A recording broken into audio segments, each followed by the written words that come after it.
네, 같이 함께 기도하시겠습니다.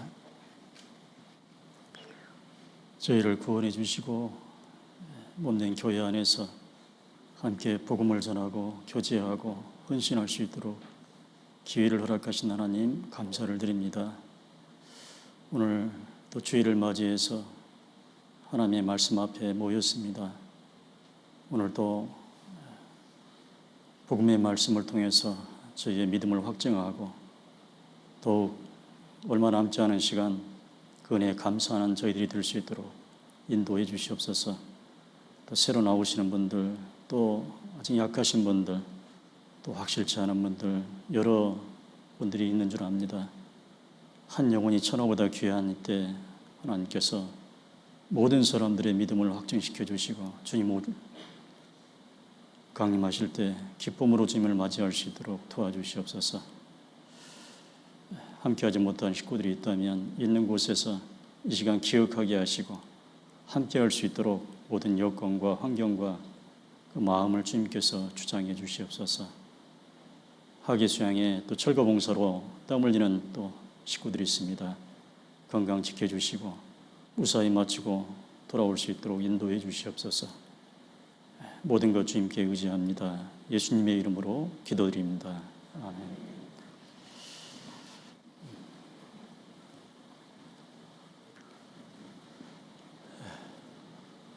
성경 말씀 누가복음 24장 25절로 27절 말씀입니다. 누가복음 24장 25절부터 27절까지 보시겠습니다.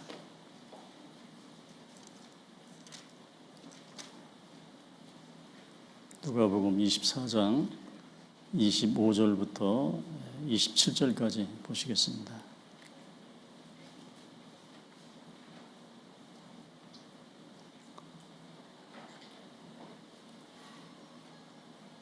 찾으셨으면 같이 함께 읽겠습니다.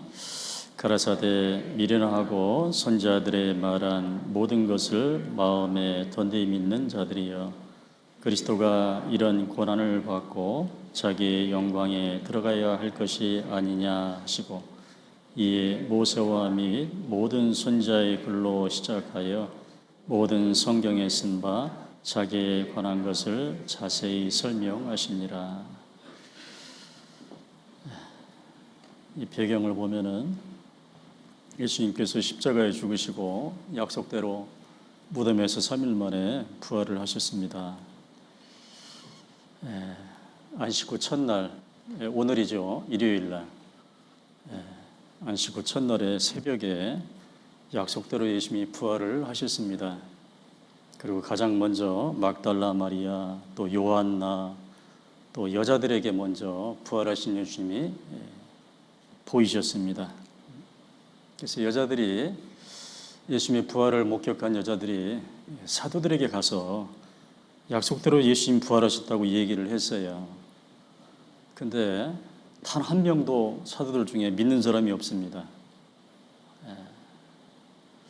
3년 반이나 따라다녔고 수많은 말씀을 들었고 이적과 표적을 봤던 목격했던 그 제자들이 약속대로 부활하셨지만 아무도 안 믿는 거예요. 참. 자, 그 중에 이제 두 사람의 제자가 있습니다. 한 명은 글로바 이름이, 또 한 명의 제자 이름은 나오지 않았는데, 이 두 제자가 예수님 십자가에 이제 돌아가시고 예루살렘에서 그 엠마오라는 곳으로 이제 갑니다. 뭐 고향이라 가는지는 모르겠지만은 예루살렘에서 엠마오르까지 약 25리가 떨어져 있어요. 키로수로 따지면 10km. 이제 이 두 제자가 가는데 둘이 이제 이 얘기를 하고 가고 있습니다. 그때 부활하신 예수님이 부활하셔서 이 두 제자 옆에 딱 나타났어요. 근데 변형이 되셔서 부활하셨기 때문에 알아보지 못합니다. 자, 지금 둘이 무슨 얘기를 하고 있는가 물어보니까 어떻게 거기서 된 일을, 예루살렘에서 된 일을 홀로 알지 못하냐고. 예수라는 선지자가 십자가에 못 박혀 죽으셨는데 제자들이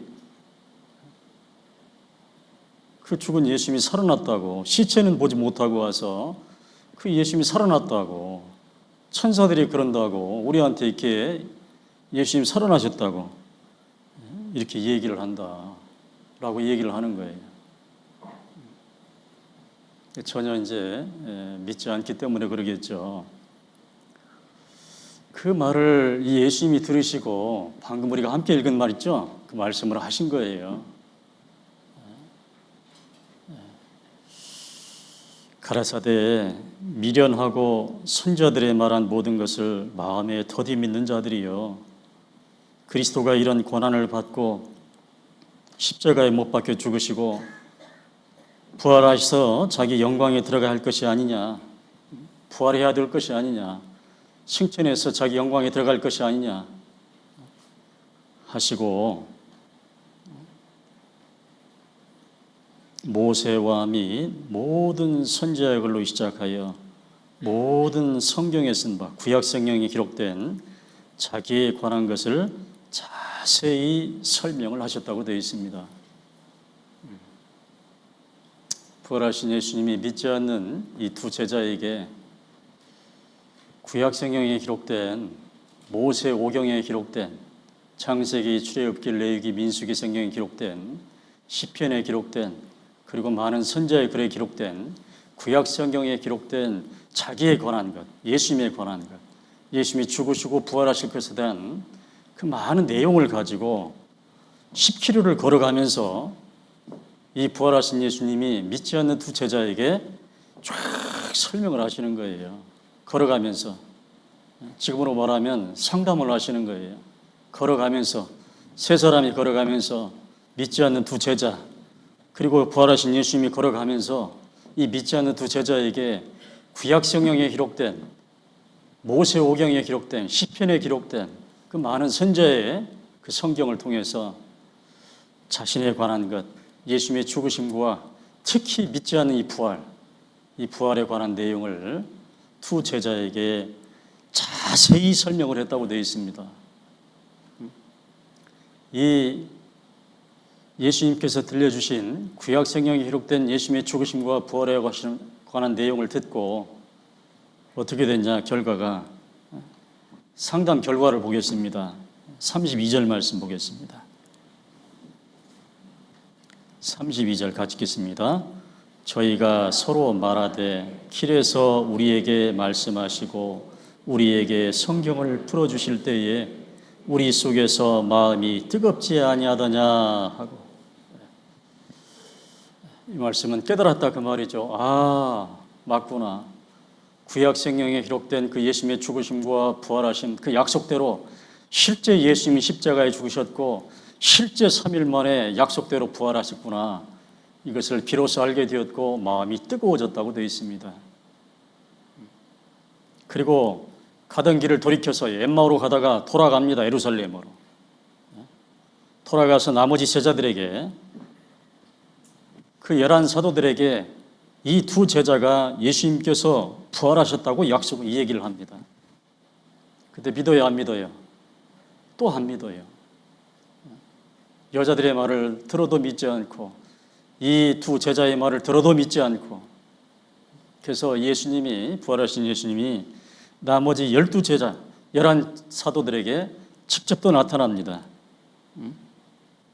44절 말씀 보겠습니다.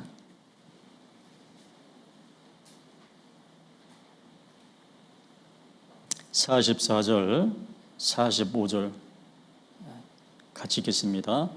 또 이르시되 내가 너희와 함께 있을 때에 너희에게 말한 바 곧 모세의 율법과 선지자의 글과 시편의 나를 가리켜 기록된 모든 것이 이루어져야 하리라 한 말이 이것이라 하시고, 이에 저희 마음을 열어 성경을 깨닫게 하시고, 또 이르시되 이같이 그리스도가 고난을 받고 제3일에 죽은 자 가운데서 살아날 것. 이 복음을 구약 성경에 기록된 창세기, 출애굽기, 레위기, 민수기, 신명기, 모세 오경, 모세가 기록한 성경, 그리고 수많은 시편, 그리고 선지자의 글, 이 성경 속에 기록된, 구약 성경에 기록된 그 약속된 예수님의 죽으심과 부활하심, 이 내용을 엠마오로 가는 두 제자에게 자세히 설명해서 깨닫게 하시고 나머지 11사도에게 나타나서 또 자세히 설명해서 깨닫게 하시고 비로소 부활하신 예수님을 통해서 전해진 이 구약 성경에 기록된 예수님의 이 죽으심과 부활하심, 이 복음의 말씀을 듣고 이 제자들은 이제 비로소 깨달았다고 되어 있습니다. 그래서 오늘 이 시간에도 이미 모세 오경에 기록된 복음의 내용, 시편에 기록된 그 수많은 복음의 내용, 수많은 선자들이 기록한 그 성경에 기록된 복음을 다 알고 계시겠지만은 오늘 또 다시 한번 새로 오신 분들, 아직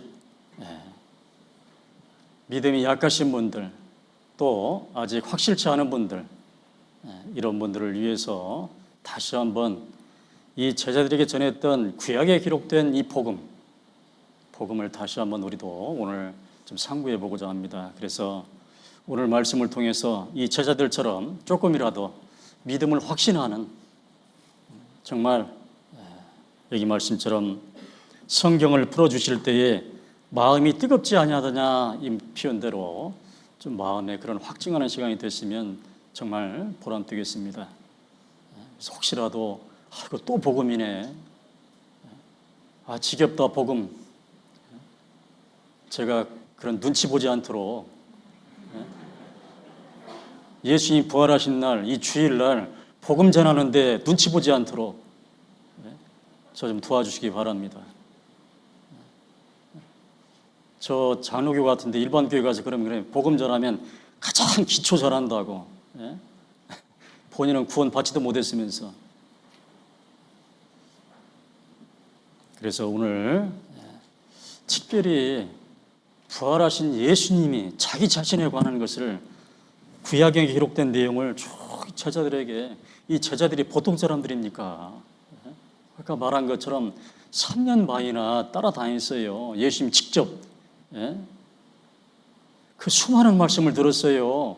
얼마나 많은 기적을 봤습니까? 죽은 자를 살리고 병자를 고치고 귀신을 쫓아내고. 그럼에도 불구하고 예수님 돌아가시니까 3일 만에 살아난다는 말씀을 3번을 반복해서 알려줬음에도 불구하고 막상 돌아가시니까 다 피했잖아요. 다 숨고 도망가고, 어부들은 다시 고기 잡으러 가고, 이 엠마오로 가는 두 제자는 다시 고향으로 돌아가고, 옆에 나타나도 알아보지도 못하고. 우리도 모르겠어요. 혹시 제자라고 하면서 나는 구원받은 사람이야, 나는 예수님의 제자야 하면서도 막상 속으로는 안 믿는, 마치 배우처럼. 물론 그런 분은 없겠지만 정말 너희가 믿음에 있는가? 정말로 이 복음이 이미 너희에게 이름에 너희가 듣고 참으로 하나님의 은혜를 깨달은, 정말 깨달음이 있는가? 이 복음, 지난주도 말씀드렸죠. 예수님의 죽으심과 부활하심, 이 복음을 정말 듣고 깨달았는가? 믿음이 있는가? 너희 자신을 시험하고 너희 자신을 확증하라. 지금은 이게 참 중요합니다. 왜? 주님 오실 때가, 이것이 결판 날 때가, 이제 드러날 때가 얼마 남지 않았어요. 어떤 사람은 그대로 들려 올라가는 것이고, 어떤 사람은 남는 것이고, 그냥 그대로 드러나 버려요. 이제 그때는 뭐 핑계 댈 것도 없고요. 이제 그때가 다가오는 만큼 우리가 우리 스스로, 너희 스스로 믿음에 있는가? 너희 자신을 시험하고 너희 자신을 확정하라. 여러분 스스로 해야 돼요. 스스로. 천국 가는 건 스스로 가는 겁니다. 누가 이렇게 같이 데려갈 수도 없는 거예요. 기회는 주지만 깨닫는 건 스스로 하셔야 돼요. 스스로. 예수 그리스도께서 너희 안에 계신 줄을 너희가 스스로 알지 못하느냐? 예수님의 죽으심과 부활하심의 이 복음을 알고 있는 것, 믿고 있는 걸 너 스스로 알지 못하느냐? 그렇지 않으면 너희가 버리운 자니라고 그랬어요. 그래서 오늘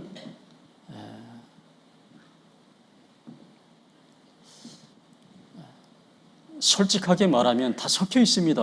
100% 구원받는 것이 아니에요.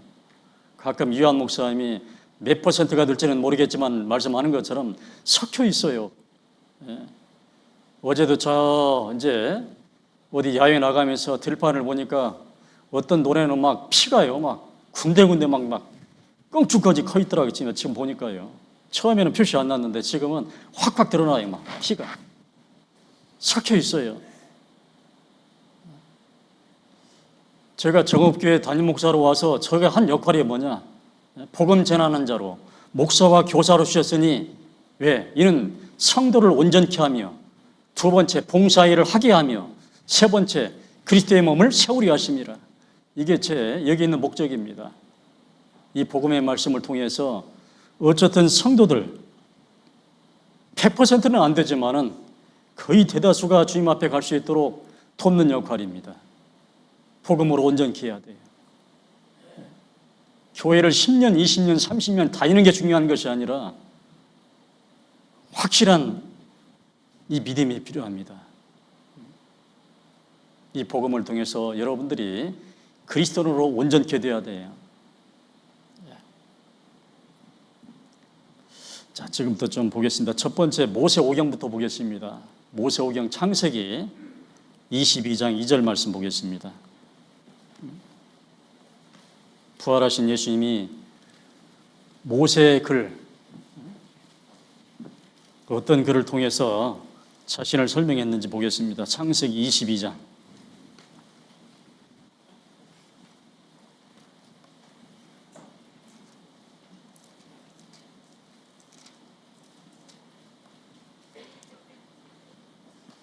창세기 22장 2절 말씀 보시겠습니다. 2절. 창세기 22장 2절 말씀입니다. 같이 한번 읽어보겠습니다. 여호와께서 가라사대 내 아들 내 살아가는 독자 이삭을 데리고 모리아 땅으로 가서 내가 네게 지시한 한 산 거기서 그를 번제로 드리라. 하나님께서 아브라함을 시험하시려고, 아브라함을 테스트하려고 아브라함의 믿음이 진짜인지 가짜인지 어느 정도 믿고 있는지 시험하려고 아브라함을 불렀습니다. 아브라함아 불러서 방금 이런 지시를 했어요. 진짜로 믿음이 확실한지 그렇지 않으면 말만 그런지 정말 시험해 봅니다. 아까 말했죠. 너희가 믿음에 있는가 너희 자신을 시험하고 확정하라는 말씀처럼 하나님이 아브라함의 믿음을 시험했어요. 진짜인지 가짜인지. 근데 뭘로 시험을 했냐? 네 아들, 네 사랑하는 독자, 외아들이죠. 이삭을 데리고 모리아 땅으로 가서 내가 네게 지시하는 한 산, 그 모리아산에서 네 독자 이삭을 번제로 드리라고 그랬어요. 번제란 말은 태워 죽이는 겁니다. 불로 태워서 살라서 하나님께 제사를 드리는 걸 번제라고 그래요.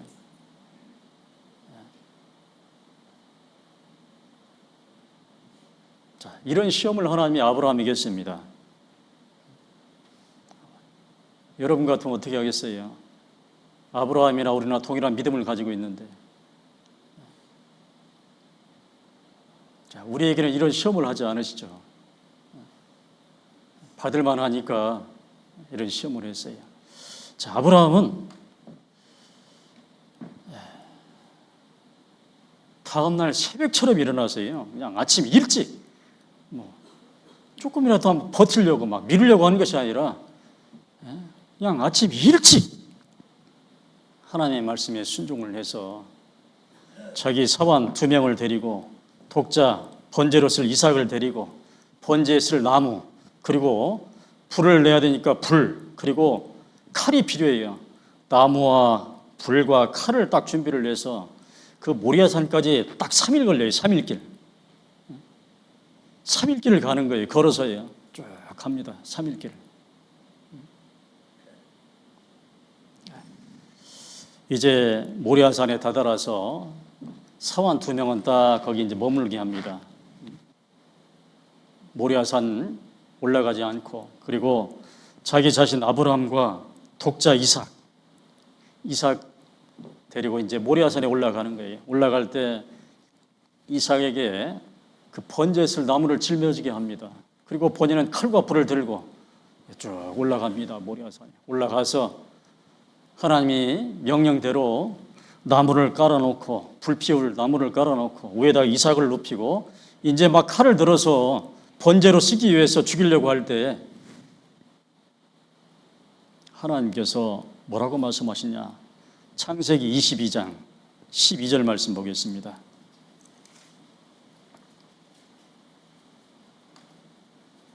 같이 읽겠습니다. 사자가 가라사대 그 아이에게 네 손을 대지 말라. 아무 일도 그에게 하지 말라. 네가 네 아들 네 독자라도 내게 아끼지 아니하였으니 내가 이제야 네가 하나님을 경유하는 줄을 아노라. 막 죽이려는 찰나에 하나님께서 죽이지 못하게 했습니다. 그 아이에게 네 손을 대지 말라. 절대 죽이지 말라. 네 아들, 네 독자라도 내게 아끼지 아니하였으니. 아브라함에게는 하나님이 먼저예요. 하나님의 명령이 먼저고 하나님 말씀에 순종하는 것이 먼저예요. 먼저 그의 나라와 의를 구하는 이 아브라함. 자기 독자 이삭도 귀하지만 하나님의 말씀이 먼저예요. 네 아들, 네 독자라도 내게 아끼지 아니하였으니. 그러면서 이제 하나님께서 아브라함의 믿음을 뭐라고 말씀하시냐? 내가 이제야 네가 하나님을 경유하는 줄 아노라 그랬어요. 이 아브라함은 한치의 망설임도 없어요. 욥처럼 주신 분도 하나님이시요 취하시는 분도 하나님이라는 말씀처럼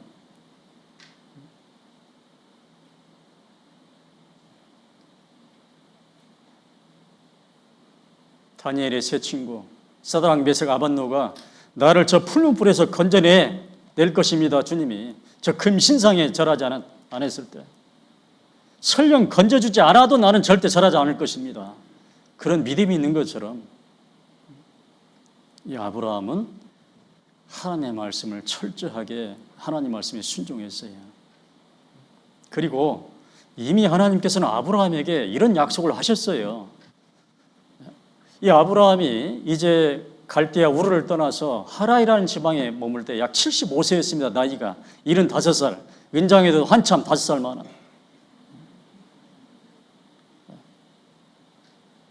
그래서 이제 애굽으로 갔어요. 기근을 피해서. 그 무렵에 그 나이 때 하나님이 아브라함에게 특별한 약속을 하나 했습니다. 어떤 약속이냐? 아브라함의 후사에 대해서, 후손에 대해서. 아브라함이 그래요. 저는 지금까지 무자합니다. 아들이 없습니다. 그래서 아들이 없기 때문에 아들을 통해 후사를 할 수는 없고요. 제 집에서 길리운 자, 길리운 하인이 있습니다. 이름은 엘리에셀. 그 엘리에셀이 집에서 길리운 자가 네 후사가 될 것입니다. 이 집을 이을 것입니다. 그랬어요. 그랬더니 하나님이 아니다. 네 몸에서 날 자가 네 후사가 된다. 그랬어요. 그러면서 저 하늘의 무별을 봐라. 저 별이 많은 것처럼 네 후손이 저렇게 많아질 것이다 라고 약속을 하셨어요. 이 말씀을 이걸 기억하고 있는 거예요. 그리고 약 25년이 지나서 아브라함 100세 때 이삭을 주셨잖아요. 이삭을. 그런 약속이 없었어도 물론 아브라함은 하셨겠지만은 그 약속을 기억하고 있습니다. 그 약속을. 그래서 내가 하나님의 말씀을 따라 내 독자 이삭을 죽여서 번제로 바쳐도 하나님이 죽은 이삭을 다시 살리겠구나 이런 믿음을 갖고 있는 거예요. 반드시 이삭을 통해서 후사를 인다고 약속하셨기 때문에 그 하나님의 약속은 반드시 이루어지거든요.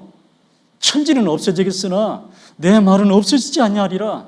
율법이 한 획이 떨어짐보다 천지 없어짐이 쉬우리라 말씀할 정도로 하나님의 말씀은 절대적으로 신뢰가 가거든요. 절대 거짓말을 안 하셔요. 하나님은요. 이걸 아브라함은 믿고 있는 거예요. 내가 설령 죽여도 천지 만물을 창조하신 하나님, 우리 인생을 지으신 하나님, 이삭을 주신 창조하신 하나님이 내가 죽여서 번제로 바쳐도 다시 살리시겠구나. 이런 믿음이 있는 거예요. 그런 믿음이 있으니까 담대한 용기와 순종할 수 있는 담대함이 생기는 거예요. 말씀을 믿을 때, 우리가 이 복음의 말씀을 믿을 때 나는 정말로 천국 가는구나 확실한 담대함이 있는 것처럼 우리가 구원받은 이후에 우리에게 주신 그 수많은 말씀들이 있어요. 순종해야 될 말씀들. 너희는 먼저 그의 나라와 그를 구하라. 너희는 범사의 하나님을 인정하라. 그리하면 이 모든 것을 너에게 더하시리라. 네 길을 지도하시리라. 이 예언의 말씀을 읽는 자와 듣는 자들과 그 가운데 기록한 것을 지키는 자들이 복이 있나니.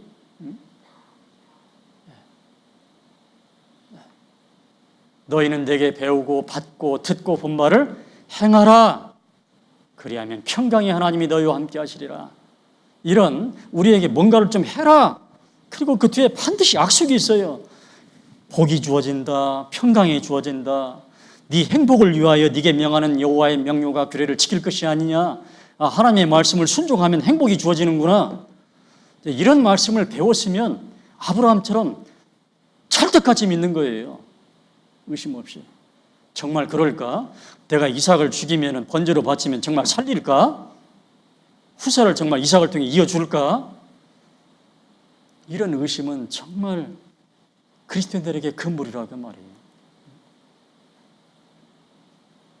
바다 위를 예수님이 걸어왔을 때 예수님 맞습니까? 주가 맞으면 저를 걸어오게 하소서. 그래 오라. 이 베드로가 예수님 확실히 믿을 때는 바다를 걸어갔어요. 근데 잠시 세상을 바라볼 때 파도와 바람을 바라보는 순간에 푹 빠졌어요. 베드로가 왜 의심하였느냐? 아브라함은 의심이 없었어요. 히브리서 11장 보겠습니다. 18장.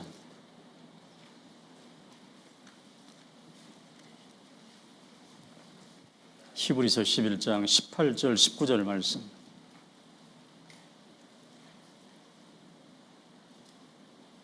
히브리서 11장 18절 19절. 자, 같이 한번 읽어보겠습니다.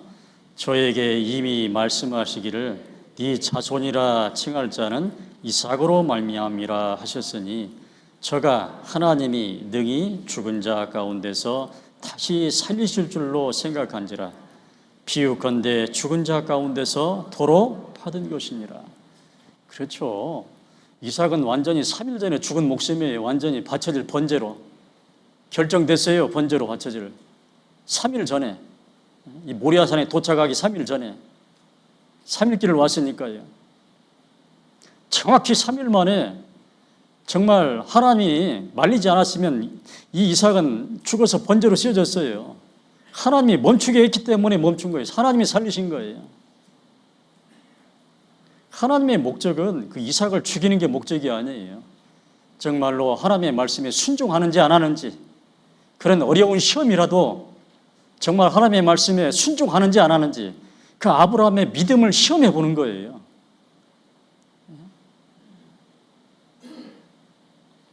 이미 벌써 여기 번제로쓸 양 한 마리 준비해 놨어요. 수풀에 딱 걸리게 해가지고요. 이미 다 예비해 놓고 준비해 놓고 어떻게 하는가 보자 하고 하나님이 보시는 거예요. 우리도 마찬가지입니다. 항상 그래요. 너희가 감당할 시험 밖에는, 우리가 감당할 시험 밖에는 능히 당한 것이 없나니. 하나님은 미쁘사 우리가 시험 당할 즈음에 그 시험을 담당케 하시고 또한 피할 길을 내서 너희가 감당케 하신다고 말씀하셨어요. 사람이 감당할 시험 밖에는 너희에게 당한 것이 없나니 오직 하나님이 미쁘사 너희가 감당치 못할 시험 당함을 허락지 아니하시고. 또 시험 당할 즈음에, 시험할 때도 아브라함에게 양 한 마리 준비해 놓은 것처럼 시험 당할 즈음에 능히 피할 길을 내서 감당하게 하셔요. 항상 그래요. 그래서 우리의 태도는 아브라함처럼 딱 우리에게 뭔가 우리를 시험할 때, 이제 내 제자가 됐으면 자기를 부인하고 십자가 짊어져라. 이제 네가 그리스도 예수의 좋은 군사가 됐으면 자기 생활에 얽매이는 자가 하나도 없어야 된다. 경계하는 자는 법대로 경계해야 된다. 농부가 됐으면 수고하는 농부가 돼야 된다. 이 말씀을 받들고 쭉 가면은 하나님이 다 해주신다 그 말이에요. 아브라함에게 이미 말씀하시기를 네 자손이라 칭할 자는 이삭으로 말미암이라. 벌써 아브라함 75세 때 벌써 약속해놨어요. 네 후사는 반드시 네 몸에서 날 자 이삭을 통해서 후사가 이어진다. 이걸 잊지 않고 있는 거예요. 10년이 지나도 20년이 지나도 25년이 지나도 이삭이 태어날 때까지, 그리고 이삭이 10대가 됐어요. 얼마나 많은 세월이 흘렀습니다. 그 약속의 말씀 30년. 그러나 이 아브라함은 이걸 기억하고 있는 거예요. 아브라함에게 이미 벌써 옛날에 말씀하시기를 네 자손이라 칭할 자는 이삭으로 말미암이라. 이걸 딱 믿고 있으니까요, 하나님이 능히 죽은 자 가운데서 다시 살리실 줄로 생각한 거예요. 아, 내가 죽여도 살리시겠구나. 이것은 다른 말로 비유컨대 죽은 자 가운데서 도로 받은 것이에요. 이것은 바로 이 아브라함은 하나님의 마음, 그리고 이 독자 이삭은 하나님의 독자, 독생자 예수 그리스도를 가리키고 있는 거예요.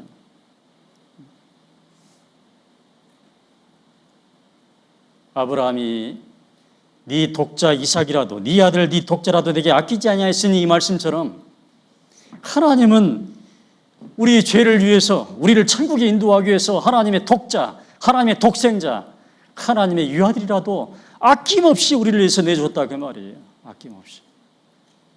진짜로. 번제에 쓸 나무를 짊어지고 이삭이 나무를 짊어지고 모리아산에 쫙 올라갔어요. 그것은 자신이 질 십자가를 딱 짊어지고 골고다 언덕에 올라가는 예수님을 가리키고 있습니다.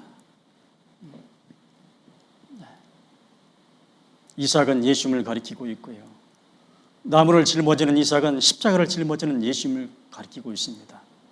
모리아산에 올라가는 그 이삭은, 독자 이삭은 골리앗산에 올라가는 하나님의 독자 예수님을 예표하고 있습니다. 독자 이삭을 죽기로 약 작정된 3일 만에 다시 살리신 것처럼, 죽을 운명에 있는 이삭을 3일 만에 살린 것처럼 예수님이 십자가에 죽으셨어요. 그리고 정확히 성경대로 3일 만에 무덤에서 하나님이 다시 살리셨어요. 정확히.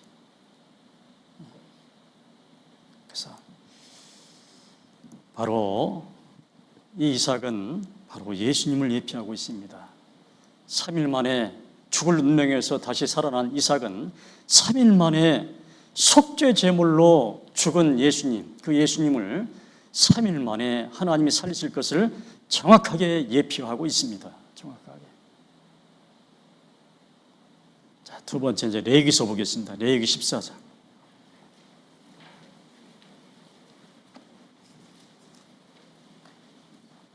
레위기서 14장 1절 말씀부터 보겠습니다.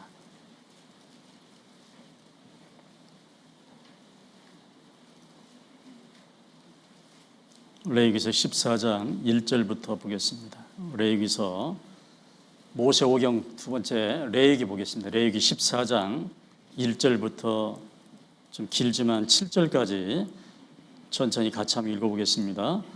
여호와께서 모세에게 일러 가라사대 문둥 환자의 정결케 되는 날에 규례는 이러하니 곧 그 사람을 제사장에게로 데려갈 것이요 제사장은 진에서 나가서 진찰할지니 그 환자에게 있던 문둥병 환처가 나았으면 제사장은 그를 위하여 명하여 정한 산새 2마리와 백향목과 홍색실과 우슬초를 가져오게 하고 제사장은 또 명하여 그 새 하나는 흐르는 물 위 질그릇 안에서 잡게 하고 다른 새는 산대로 취하여 백향목과 홍색실과 우슬초와 함께 가져다가 흐르는 물 위에서 잡은 새 피를 찍어 문둥병에서 정결함을 받을 자에게 7번 뿌려 정하다 하고 그 산새는 틀에 놓을지며. 이 내용을 풀어드리자면 굉장히 어려운 내용입니다. 무슨 내용인가 이해를 할 수가 없어요. 성경을 읽으면서 이게 과연 무엇을 우리에게 예피하고 있을까? 무슨 교훈이 있을까? 자, 이것은 이스라엘, 이 레위기 성경에 많은 제사와 법에 관한 내용이 나와 있죠. 아주 중요한 그런 내용입니다. 문둥 환자의 정결케 되는 규례입니다. 이것이. 이 문둥 환자는 지옥갈 죄인을 가리키고 있잖아요. 어떤 육신의 병을 통해서 영적인 죄를 가르쳐 준 거예요. 이스라엘 백성, 이 선민 중에서 이제 문둥병 환자가 발생을 하면 이제 격리를 시킵니다. 이제 격리돼서 이제 환자가 나왔으면 어떻게 하냐? 제사장이 밖으로 나가서 머리끝에서 발끝까지 온몸을 살펴요. 살펴서 환자가 나왔으면 바로 이 문둥 환자의 정결케 하는 규례를 지킵니다. 이 중요한 내용을 보면은 정한 산새 2마리를 준비해요. 정한이라는 말은 깨끗한, 흠이 없는, 산새란 말은 산에 사는 새가 아니라 살아있는 새, alive, 살아있는 새. 흠이 없는 깨끗한 살아있는 새, 이 2마리를 준비를 합니다. 2마리를 준비를 해서 한 마리는 흐르는 물 위 질그릇 안에서 죽여요. 피를 받습니다. 그 새 피를 받아요. 그런 다음에 나머지 이제 살아있는 새 한 마리를 그 피에 적셔요. 적셔가지고 어떻게 하냐? 그 문둥 환자에게 뿌립니다. 7번을 뿌려요. 7번. 정하다 하면서요. 그런 다음에 여기 보세요. 여기 좀 지루하더라도 좀 들으셔야죠. 우리 학생들 좀. 그래서 이 새를 휙 날려보냅니다. 그 새피 묻은 새를 확 날려보내요. 그러면 이 문둥 환자의 정결케 되는 규례가 끝나요. 그러면 어떻게 되냐? 그 환자는, 그 문둥 환자는 이제 정결케 되어서요. 어떻게 하냐? 이제 격리되는 것이 아니라 이제 이 안으로 들어와요. 진 안으로. 거룩한 무리 안에. 그런 자격이 생기는 거예요. 이것은 도대체 무엇을 가리킬까? 도대체. 아까 말한 것처럼 그 문둥병은 죄인을 가리킵니다. 아셨어요? 죄를 가리키고 문둥병 환자는 죄인을 가리켜요. 이 죄인이 정결케 되어야 된다 그 말이에요. 이 죄를 씻고 정결케 되어야 돼요. 그래야만 어디에 들어올 수 있어요? 죄에서 정결케 되어야만 어디 들어올 수 있어요? 이 거룩한 무리 안에 구원받은 성도, 구원받고 함께 있는 이 무리, 이 건물이 아니라 이 교회당, 예배당이고 여기 우리 구원받은 귀한 형제 자매님들, 하나님의 아들, 의인들, 이 무리, 이걸 에클레시아, 거룩한 무리 교회라고 그래요. 이 교회 안에 들어올 수 있어요. 금세. 이제 주님 오시면은 공중에 강림하시면 이 교회가 그대로 들려 올라가요. 그래서 이제 하나님의 아들로 영원히 사는 거예요. 이 거룩한 무리 안에 들어오려면 반드시 죄에서 정결케 되어야 돼요. 문둥병 환자가 정결케 되어서 이 거룩한 선 무리 안에 다시 들어오려면 반드시 문둥병이 정결케 되어야 돼요. 그러려면 이 규례를 지켜야 돼요. 정한 산새 한 마리는 죽이고 한 마리는 그대로 날려보내야 돼요. 그래야만 비로소 이 거룩한 그 이스라엘 진 안에 들어올 수 있는 것처럼 우리가 죄에서 깨끗게 되어서 이 거룩한 교회 안에 들어오려면 반드시 정한 산새는 누구를 가리키냐? 흠이 없는 깨끗한 새, 누구를 가리킬까요? 우리의 정한 산새는 누굴까요? 우리 죄를 정결케 하기 위해서 죽어야 될 정한 산새 한 마리는 누굴까요? 예수님이라고 한 말이에요. 죄 없는 예수님. 죄 없는 예수님이 그 질그릇 안에서 죽은 것처럼 예수님이 십자가에 못 박혀 죽으셔야 돼요. 피를 쏟으셔야 돼요. 그리고 거기서 끝나지 않고 그 죽은 예수님이 청한사세 한 마리 피를 묻혀서 휙 날려보낸 것처럼 이제 죽었던 예수님, 피 흘렸던 예수님이 그대로 머물러 있어야 돼요? 살아나셔야 돼요? 청한사세 한 마리를 날려보내는 것처럼 예수님이 무덤에만 있으면 안 돼요. 살아서 그대로 부활 승천하셔야 된다 그 말이에요. 그래야만 우리는 이 죄에서 깨끗하게 되어서 죄짐을 벗고 피로서 이 거룩한 무리 안에 들어올 수 있는 자격이 생기는 거예요. 이것을 우리에게 부활하신 예수님이 엠마오로 가는 두 제자에게 문을 걸어 잠그고 숨어있는 11 제자 앞에 나타나서 모세가 기록한 이 모세오경, 창세기, 레위 성경 여기에 기록된 자신의 죽음과 부활에 대해서 쭉 자세히 설명한 거예요. 자세히. 여러분, 만약에 새 한 마리는 죽였어요. 피를 받았어요. 근데 거기서 멈춰버리고 청한선새 한 마리를 피를 적셔서 뿌리고 날려보내야 되는데 그걸 안 했어요. 그럼 어떻게 되는 거예요? 그 문둥병 환자는 정결케 될 수 있어요? 없어요? 다시 해야 돼요. 처음부터 다시. 예수님이 십자가에 피를 죽으셨어요. 그 글로 끝나버렸었던. 그 이후 아무것도 없어. 어떻게 되는 거냐면요, 우리는 죄에서 정결케 될 수 있어요? 없어요? 하나님께 죄사함을 받을 수 있어요? 없어요? 하나님 앞에 의롭다 칭함을 받을 수 있어요? 없어요? 고린도전서 15장 17절 18절 말씀 보겠습니다. 그래서 이 말씀이 기록되어 있는 거예요. 그래서요. 고린도전서 15장 17절 18절.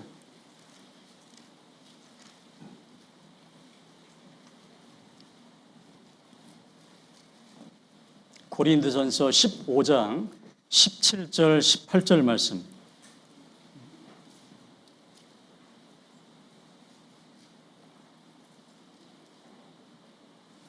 고린도전서 15장, 이 고린도전서를 복음장이라고 그래요. 부활장.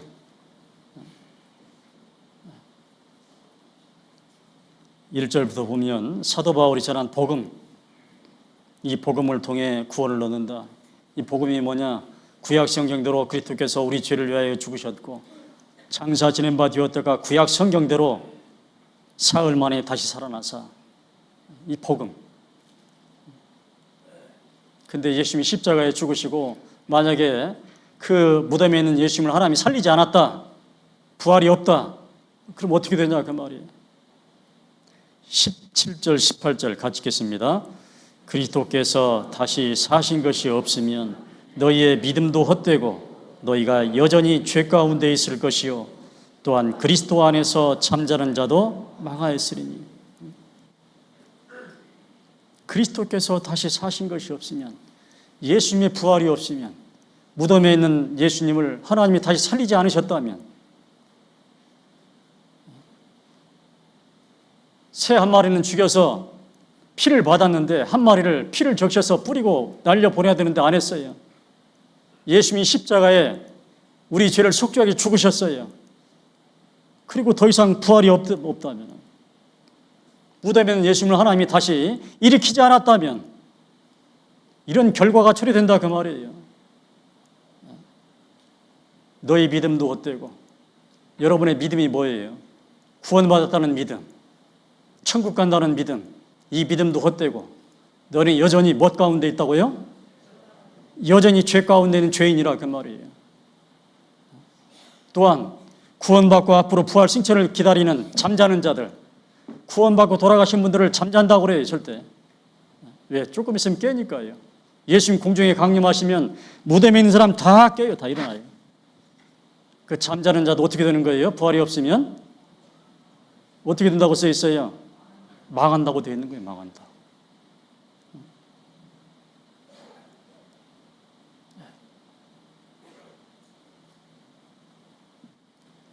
왜 그럴까? 왜? 예수님의 부활이 없으면 왜 이런 결과가 처리되냐 그 말이에요. 왜 그래서 이 부활은 기독교만 있어요. 기독교만. 이 부활을 구원의 완성이라고 그래요. 그래서요. 부활이 없으면 다 무용지물이니까요. 왜 그러냐 그 말이에요. 왜 도대체?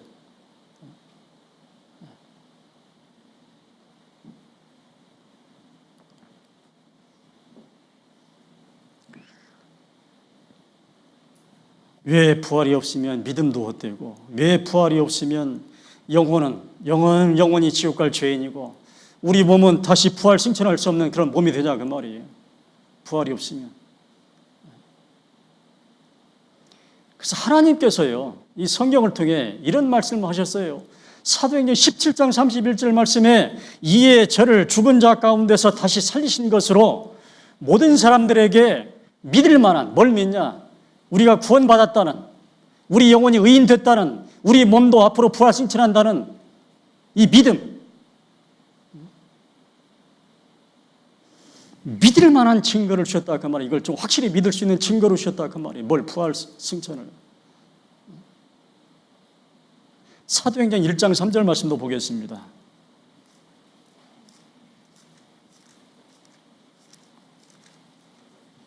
사도행전 1장 3절 말씀.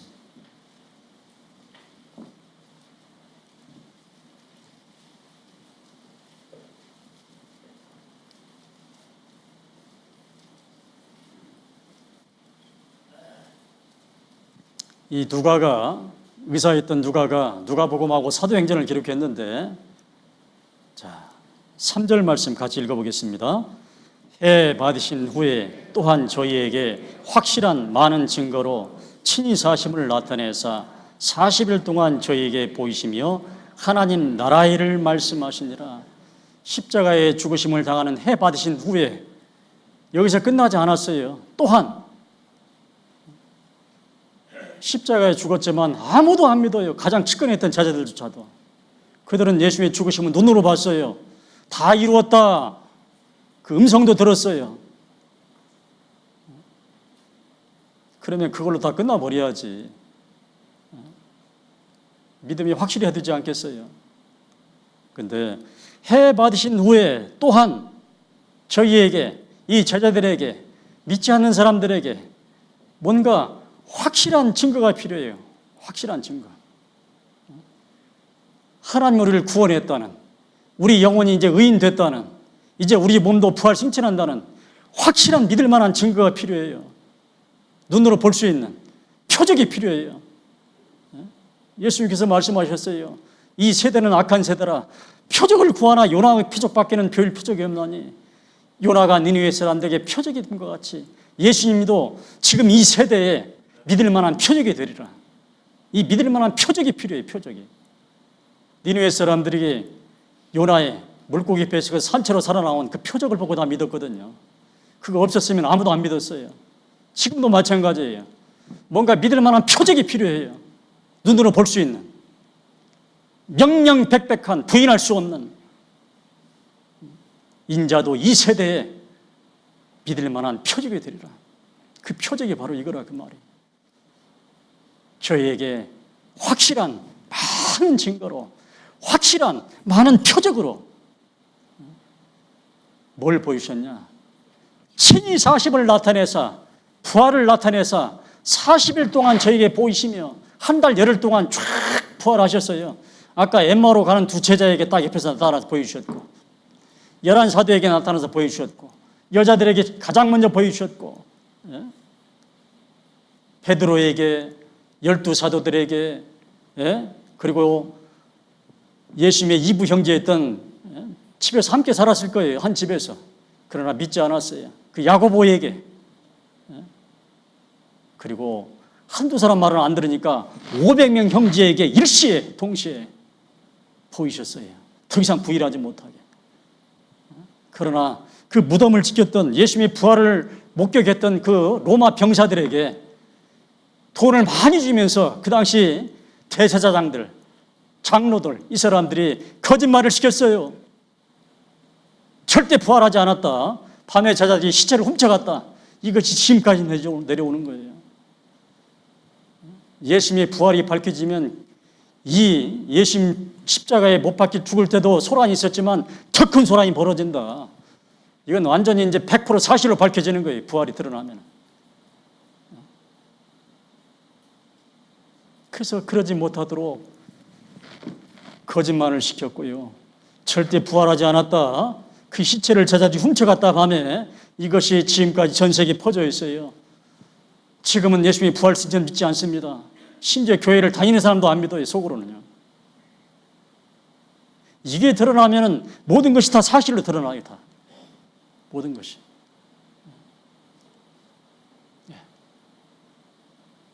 그래서 이걸 사실로 밝히기 위해서, 진짜라는 걸 밝히기 위해서 해 받으신 후에 또한 저희에게 확실한 많은 증거로 친히 사심을 나타내사 부활을 나타내사 40일 동안 제게 보이시며 하나님 나를 말씀하신 거예요. 사실로 밝히기 위해서.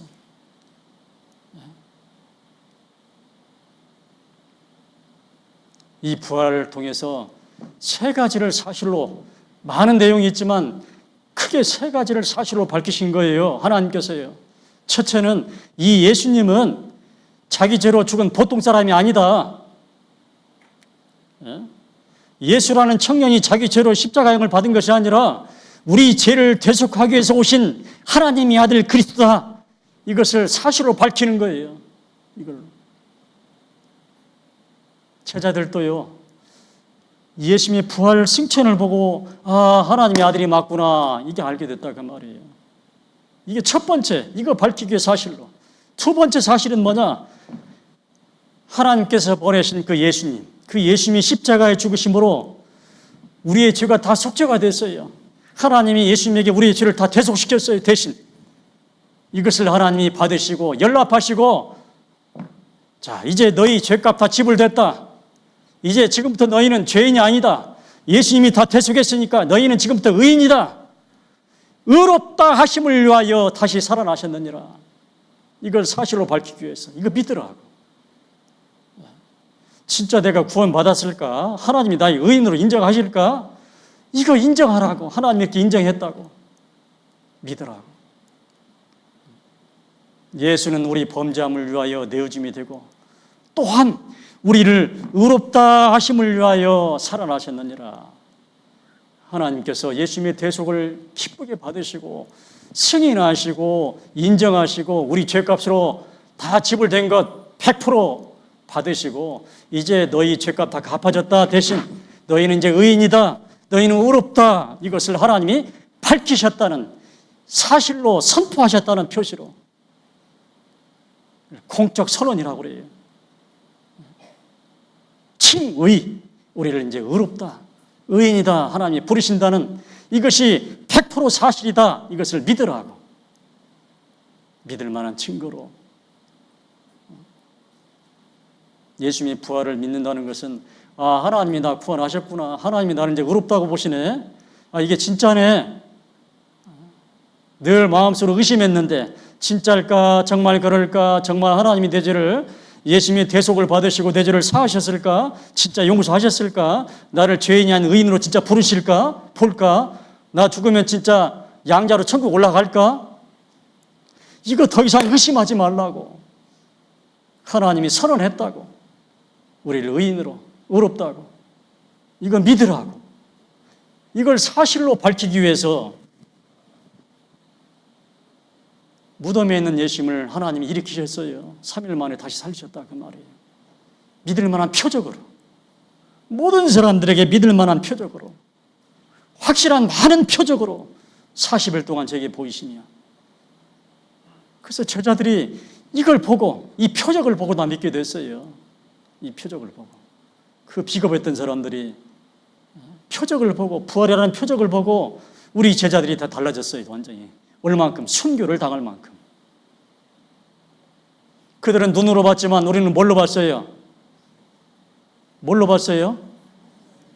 성경을 통해. 성경이 100% 사실이죠? 성경이 사실이면 예수님의 부활 사실이 아니에요. 예수님의 부활을 정말 사실로 인정한다면 우리는 눈으로 본 거예요. 예수님의 부활을. 눈으로 봤으면은 우리도 더 이상 의심하지 않고 이 부활이라는 표적을 봤으면은 이제 의심할 수 없는 거예요. 더 이상. 우리가 보면 상담을 해보면 수많은 사람들이 구원을 의심해요. 진짜 구원 받았을까? 하나님이 나를 정말 의롭다고 하실까? 나 진짜 하나님의 아들 됐을까? 하나님이 진짜 내 죄 용서했을까? 더 이상 의심하지 말라고. 더 이상 이 부활을 믿으면 부활을 통해서 믿을 만한 표적으로 줬다 그 말이에요. 이게 이 두 번째 이게 사실이라는 거예요. 세 번째 사실은 뭐냐? 이제 예수님의 몸이 부활 승천한 것처럼 누구 몸도 부활 승천한다? 우리 몸도 부활 승천한다. 이게 사실인 것을 밝히기 위해서 이것을 이에 저를 죽은 자 가운데서 다시 살리신 것으로 모든 사람에게 믿을 만한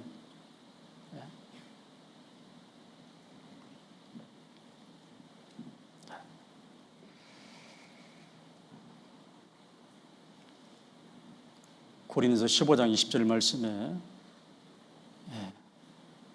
이런 말씀을 하셨어요. 그리스도께서 죽은 자 가운데서 다시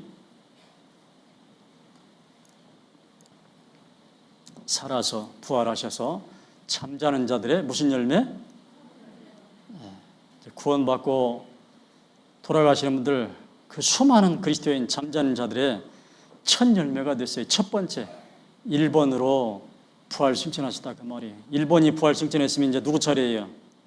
우리도 간다 그 말이에요. 이걸 보증으로 이게 사실이란 내 몸의 부활 승천이 사실임을 분명하게 해주기 위해서요. 밝히기 위해서.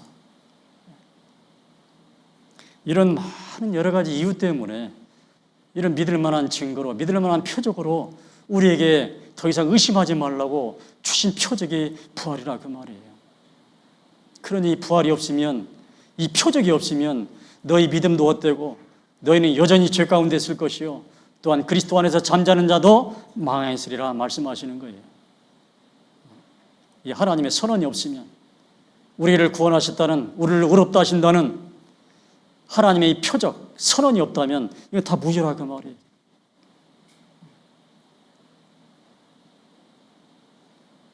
그래서 거기까지가 부활인 복음인 거예요.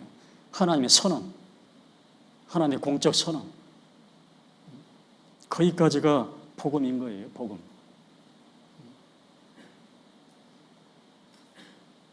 예수는 우리 범죄함을 위하여 되어짐이 되고 또한 우리를 의롭다 하심을 위하여 살아나셨느니라. 그래서 여기 문둥환자의 정결되는 규례는 바로 우리 죄에서 정결되는 바로 예수님의 죽으심과 부활하심을 정확히 우리에게 예표하고 있어요.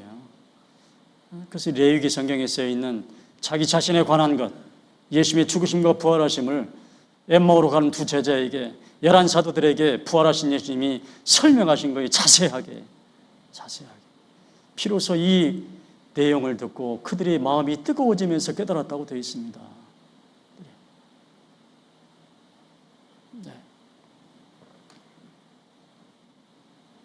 성경이 사실이면 뭣도 사실이라고요? 그래서 우리는 눈으로 본 것처럼 확실한 표적을 봤어요. 성경을 통해. 그래서 눈으로 보고 그 확실한 부활이라는 표적을 보고 확실한 믿음을 확신한 것처럼 우리도 더 이상 의심하면 안 돼요. 더 이상.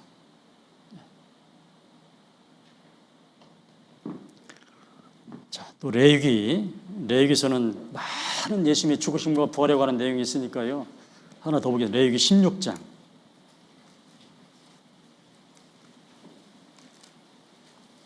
레위기서 16장 11절부터 15절까지 보겠습니다. 레위기서 16장 11절부터 15절까지.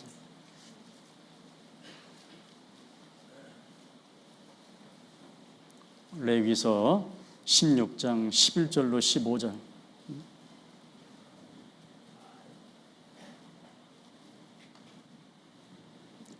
같이 한번 읽어보겠습니다.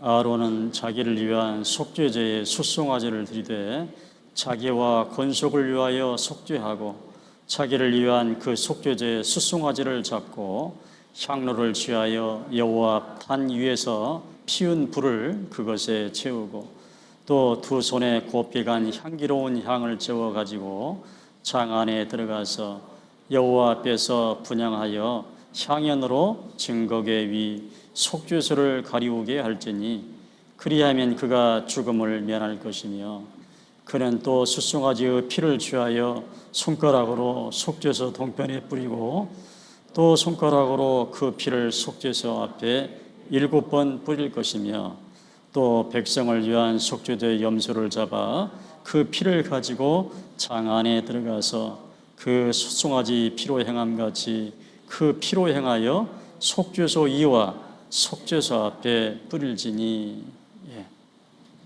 좀 길지만은 중요한 내용이기 때문에 같이 읽었습니다. 이건 우리가 많이 익히 들어본 그런 내용입니다. 전도 집회할 때 늘 이렇게 단골로 나오는 내용이죠.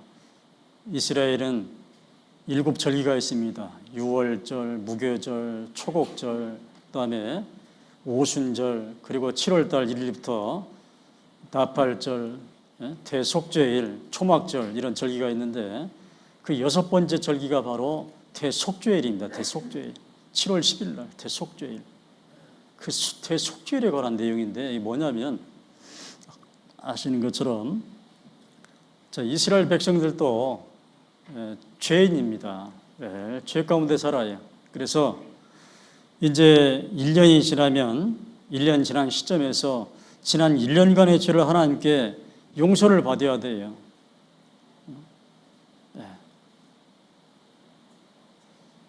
기간은 1년. 누구의 죄? 이스라엘 백성들의 죄를 하나님께 용서를 받아야 돼요. 사함 받아야 돼요. 사면 받아야 돼요. 그러면 반드시 속죄 제물을 바쳐야 돼요. 그 속죄 제물이 뭐냐? 흠없는, 아까 정한 산세처럼 아주 정한 흠없는 송아지, 염소, 양을 준비를 합니다. 그래서 이스라엘 백성들의 지나간 1년 동안의 죄를 속죄하기 위해서 이 송아지, 염소가 죽어요. 대신 우리 죄를 위해 대신해서 예수님이 돌아가신 것처럼. 그러면 이 제사를 드리는 제사장이 있어요. 특히 대속죄일날 제사를 드리는 사람을 대제사장 그래요. 대제사장, 이름은 아론, 여기 아론이라고 되어 있는데 대제사장이 그 송아지 염소를 죽인 다음에 그 피를 받아가지고요. 거기서 끝나면 안 돼요. 반드시 이제 이 피를 가지고 하나님께 가야 돼요. 하나님께. 하나님 어디 계시냐? 지성소원에 법궤가 있는데 그 법궤에 속죄소라고 그래요. 여기에 하나님이 여기 계신다는 표시로 구름 기둥이 쫙 뻗쳐 있습니다. 하나님이 임재해 계신다는 표시로. 그래서 이 피를 받아가지고 하나님께 가야 돼요. 근데 이 송아지 염소의 피가 하나님이 연락하시는 속죄 제물이면 들어갈 수 있어요. 살아서. 근데 하나님 보시기에 합당치 않아요. 속죄 제물. 그러면 들어갈 수도 없어요. 들어가면 그냥 죽임을 당하는 거예요. 하나님이 반드시 받아야만 들어갈 수가 있어요. 하나님 앞에 합당해야만. 그래서 항상 대제사장이 살았나 죽었나 하나님이 정말 이 송아지 염소를 피를 연락하셨는가 안 하셨는가 이걸 늘 알아야 돼. 그래서 뭘로 하냐?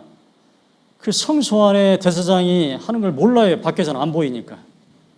그래서 그 대제사장이 입는 겉옷을 보면은요, 끝에 가장자리에 뭐가 되어 있냐? 자, 석류가 자수가 돼, 석류. 그리고 그 옆에는 금방울이 달려 있습니다. 그리고 또 석류, 금방울, 석류, 금방울. 겉옷 가장자리에 빽 둘러서 이렇게 되어 있습니다. 그래서 이 대제사장이 살아서 움직일 때, 다시 말해서 하나님이 연락하실 때 방울 소리는 계속 울리는 거예요. 그리고 밖으로 나올 수 있어요. 반드시 하나님이 그 속죄 제물을 연락하실 때, 받으실 때, 받지 않으면, 하나님께 합당치 않으면 그 들어갈 수도 없어요. 들어가면 죽어요. 함부로 하나님 앞에 반드시 하나님이 연락한 속죄 제물이 있어야만 들어갈 수 있어요. 대제사장은. 그래서 하나님이 받으시면 들어가서 그 속죄소에 피를 뿌리고 그리고 나옵니다. 그러면 이스라엘 백성들은 하나님께서 1년간의 우리 죄를 다 용서하셨구나, 사하셨구나 라고 기뻐하는 거예요. 자, 이것은 무엇을 예표하냐? 자, 이스라엘 백성들의 1년간의 죄가 아니라 이제 누구 죄예요? 우리 죄, 내 죄, 나를 포함한 세상 모든 사람들의 죄.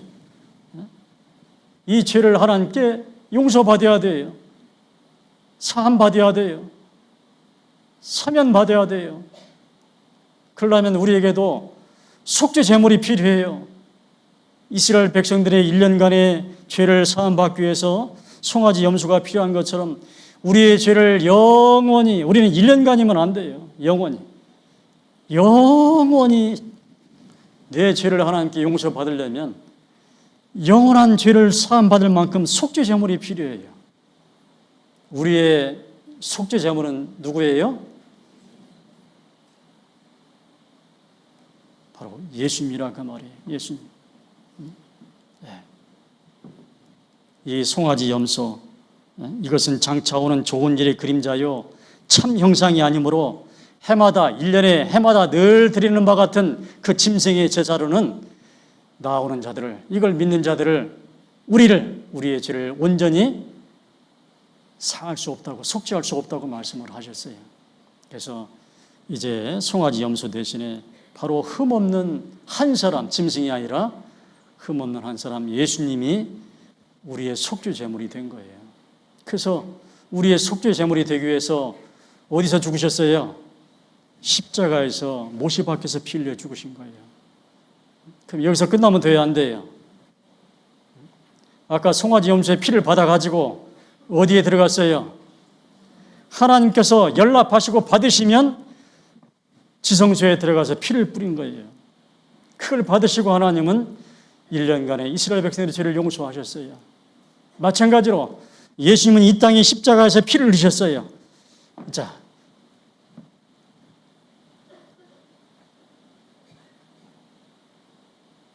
예수님 자신이 속죄 제물이 되어서 성경에 보면 예수님 자신이 대제사장이 됐다고 되어 있어요. 그래서 예수님 자신이 대제사장이 되어서 어디에 들어가야 돼요? 이 땅의 대제사장은 이 땅에 있는 성소에 들어가서 피를 뿌렸어요. 진짜 대제사장 예수님은 진짜 우리의 속죄 제물, 자신이 속죄 제물에 대해 피를 뿌리고 죽으셨어요. 그리고 이제 이 예수님 어디에 들어가셔야 돼요? 진짜 지성소, 하늘로 들어가셔야 돼요. 하나님이 받으신다면은 하늘로 들어갈 수가 있는 것이고, 하나님이 우리 대신에 예수님의 대속제물, 속죄제물을 하나님이 연락하시면 진짜 지성소로 들어갈 수 있는 것이고, 대제사장이 되어서 만약에 하나님 앞에 합당치 않으면 진짜 지성소로 갈 수 있어요, 없어요? 없는 거예요. 자, 예수님 자신이 대제사장이 되어서, 예수님 자신이 우리의 속죄제물이 되어서 하늘 성소로 들어갔어요, 못 들어갔어요? 들어갔습니까? 그건 하나님이 받으셨다는 말이에요, 안 받으셨다는 말이에요? 연락하셨다는 말이에요. 하나님이 연락하셨어요. 받으셨기 때문에 예수님은 자기 자신이 대제사장이 되어서 자기의 피로 우리의 속죄 제물이 되어서 이제 진짜 하늘 성소로 들어가셔서 하나님은 우리의 모든 죄를 다 영원히 용서하셨다 그 말이에요.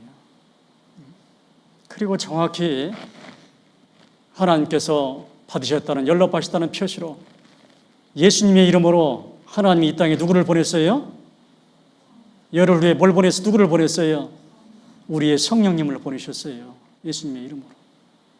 그때부터 이 땅에는 구원이 시작됐어요. 교회가 시작이 됐어요. 하루에 3,000명씩 5,000명씩.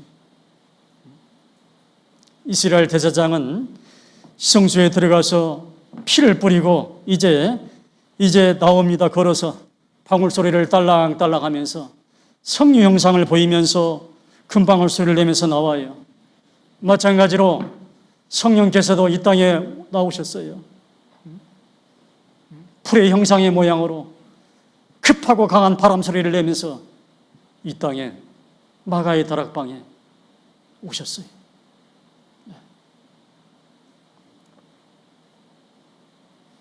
그때 이 세상에 성령이 오셨어요. 그때부터 교회는 시작이 됐습니다. 성령의 역사로. 그래서 이 구약의 예언대로 대속죄의 예표대로 정확히 예수님은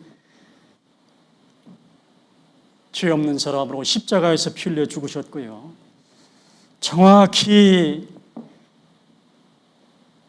3일 만에 부활하셔서 하늘 성소로 들어가셨고, 그리고 정확히 열흘 후에 예수님의 이름으로 성령이 이 땅에 오셨습니다. 성령이 그대로.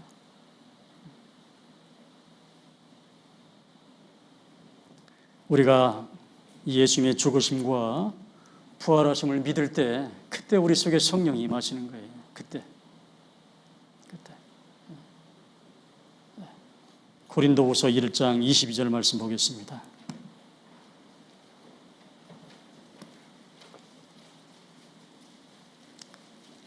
그 찾기 전에 히브리서 9장 11절 12절 말씀 보겠습니다. 히브리서 9장 11절 12절.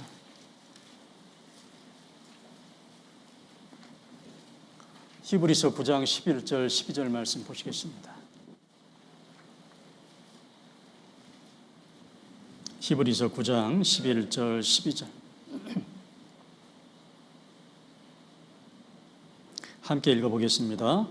그리스도께서 장래 좋은 일에 대제사장으로 오사 손으로 짓지 아니한 곧 이 창조에 속하지 아니한 더 크고 온전한 장막으로 말미암아 염소와 송아지의 피로 아니하고 오직 자기 피로 영원한 속죄를 이루사 단번에 성소에 들어가셨느니라. 예수님 자신이 대제사장이 되어서 십자가의 피 흘림으로 우리 죄를 영원히 속죄하셨고, 그리고 단번에 하나님의 받으심으로 부활 승천하셔서 하늘 성소로 들어가셨습니다. 그래서 오직 예수님의 피로 영원한 속죄를 이루사 단번에 성소에 들어가셨느니라.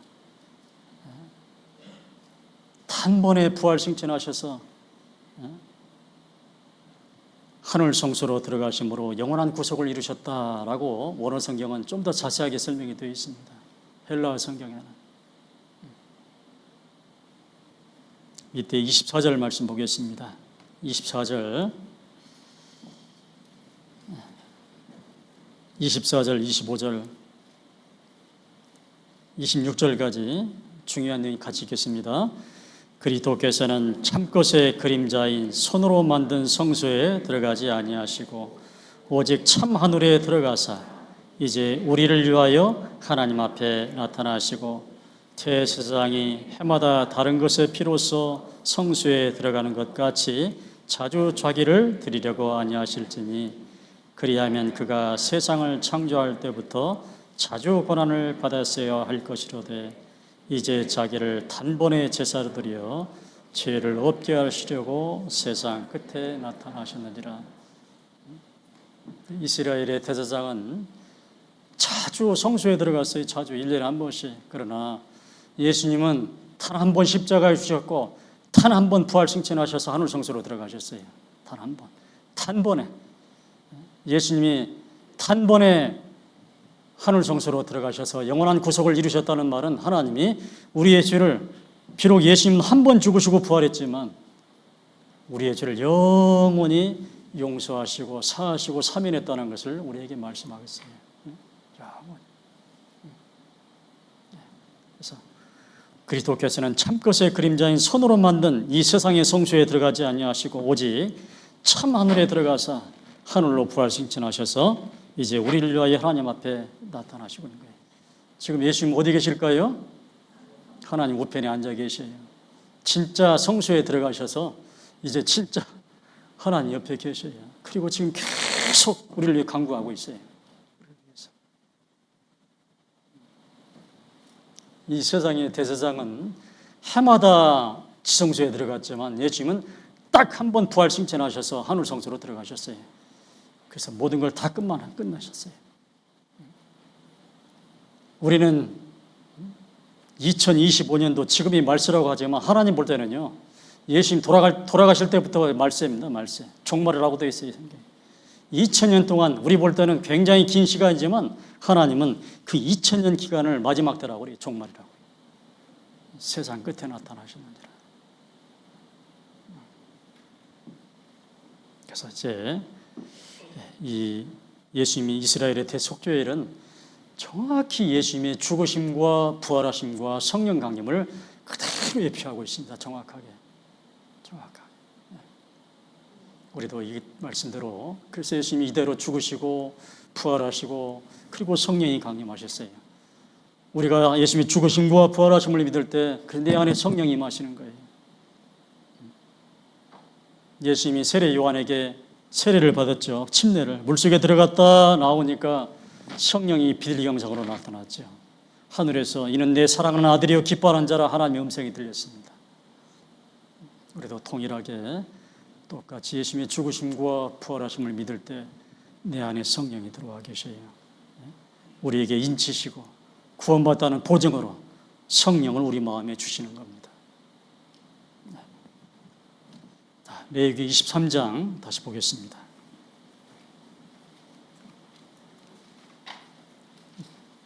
특히 이 레위기 성경에 가장 많이 기록이 되어 있습니다. 예수님의 이 복음에 대해서. 레위기 23장.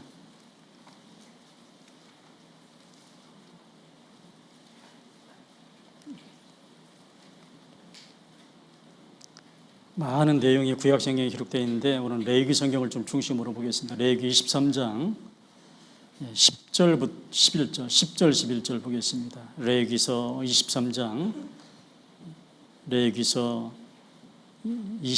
10절 11절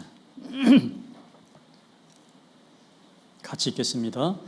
이스라엘 자손에게 고하여 이르라. 너희는 내가 너희에게 주는 땅에 들어가서 너희의 곡물을 거둘 때에 위선 너희의 곡물의 첫 이삭 한 단을 제사장에게로 가져갈 것이요 제사장은 너희를 위하여 그 단을 여호와 앞에 연락되도록 흔들되 안식일 이튿날에 흔들 것이며. 이스라엘 7절기 중에서 이것은 이제 세 번째 유월절, 무교절, 세 번째가 초곡절인데 또는 초실절이라고도 합니다. 이 세 번째 초곡절에 관한 내용입니다. 이제 우리도 이제 조금 이제 9월달, 10월달에 추수를 하잖아요. 이스라엘은 이 3월 말에서 4월 초에 추수를 해요. 우리하고는 좀 다르죠. 추수를 할 때 온 논밭을 추수하기 전에 귀퉁이에서요 첫 곡식 한 단을 베어요.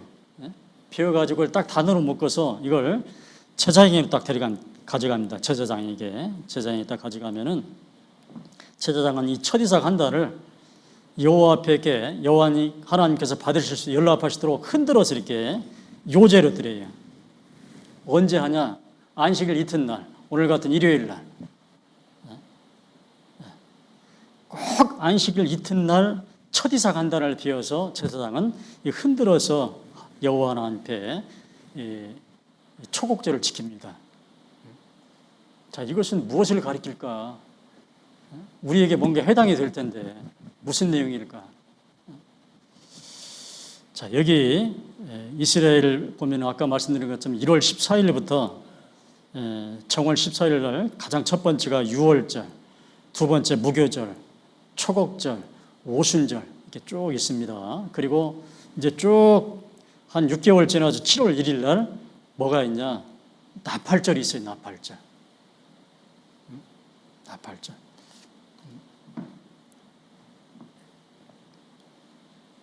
자, 여기 초곡절과 이제 나팔절에 관한 내용을 동시에 말씀을 드리려고 해요. 자, 이 초곡절은 이 성경에 보면 니스안월이나 또는 아비벌이라고 되어 있는데 우리 양력으로 보면 3월 말이나 4월 초 이때 이제 볼이나 비를 이제 추수를 하는데 아까 말한 것처럼 첫 이삭 한 달을 베어서 안식일 이튿날 이렇게 거제로 드립니다. 자, 이 초곡, 그 첫 이삭 한 단, 초곡은 누구를 가리키냐면, 자, 이제 지금을 추수 때라고 그럽니다. 이제 알곡은 모아 곡간에 드리고, 쭉정이는 꺼지지 않은 물에 태운다고 말씀하셨는데, 구원받은 그리스도인들, 의인들을 알곡이라고 그래요. 이제 마지막 추수 때 알곡을 다 의인들은 모아서 천국에 드리고 쭉정이는 꺼지지 않는 지옥불에 던져버립니다. 추수 때 이제 추수 기간인데 아까 첫 이삭 한 달을 베어서 하나님께 거제로 드린 것처럼 가장 먼저 추수하기 전에 첫 번째 추수를 했어요. 첫 곡식을. 이 추수를 한다는 말은 알곡은 모아 곡간에 댄다는 말은 모든 그리스도인들을 이제 휴거돼 가지고 들려 올라가는 거예요. 주님 앞으로. 이제 예수님 마지막 공중 강림하시면은 이 땅의 모든 그리스도인들이 다 들려 올라가요. 그걸 추수한다고 그래, 추수. 이제 전 세상의 모든 의인들을 데려가는 추수가 이제 준비 시작이 됩니다. 예수님 공중에 강림하시면. 근데 그러기 전에 2000년 전에 첫 곡식 가장 먼저 추수를 한 분이 있어요. 가장 먼저 부활 승천한 분이 있어요. 누굴까요? 예수님을 첫 번째로 첫 열매로 하나님께서 데려갔어요.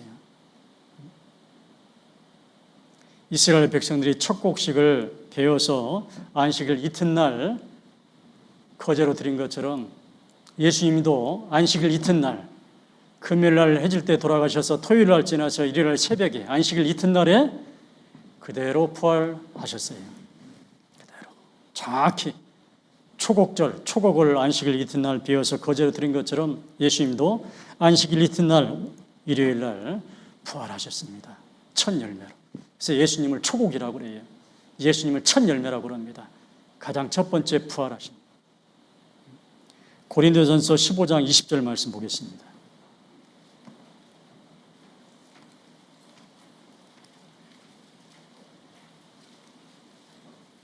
고린도전서 15장 20절 말씀.